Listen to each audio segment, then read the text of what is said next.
पुढे बातमी येते चंद्रपूरमधून। चंद्रपूरमध्ये पेट्रोल पंप बंद राहण्याची अफवा आहे। अफवेमुळे पेट्रोल पंपांवर सध्या लांबच्या लांब रांगा लागल्यात आणि पेट्रोल पंपांवर नागरिकांनी मोठी गर्दी केली आहे। पेट्रोल पंपावरील गर्दीमुळे आता संभ्रम आणखीच वाढलाय।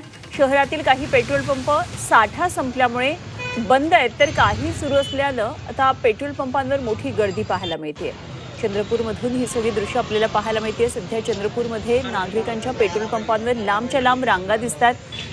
3-3, 4-4 लाईन कितीतरी किलोमीटर लांब लागल्याचं आपल्याला पाहायला मिळत आहे। तर चंद्रपूरमध्ये पेट्रोल पंप बंद राहणार आहे अशी अफवा आहे, त्यामुळे नागरिकांनी एकच गर्दी केली आहे पेट्रोल पंपांवर। सरकार म्हणतात पेट्रोल आहे, पण पेट्रोल कुठं आहे? इथं पेट्रोलच नाही। प्रत्यक्ष एवढ्या लांबीमध्ये मी उभा आहे। मागील 2 दिवसापासून मी जाणार, आज मला पेट्रोल टाकायची संधी मिळाली तर मी पेट्रोल टाकू शकतो। 2-3 दिवसापासून सतत येतो आहे, परंतु पेट्रोल न भेटल्यामुळे परत जातो। गर्दी खूप राहते आणि मागे नंबर असं गाड्यांचा म्हणजे आपसी लोकांचा पण संघर्ष होतो, एकमेकांच्या गाडीला लागतात म्हणून। त्यामुळे परत आज सकाळी, आज रात्र पण चालू, रात्री परत गेलो, आज परत सकाळी आता आलो।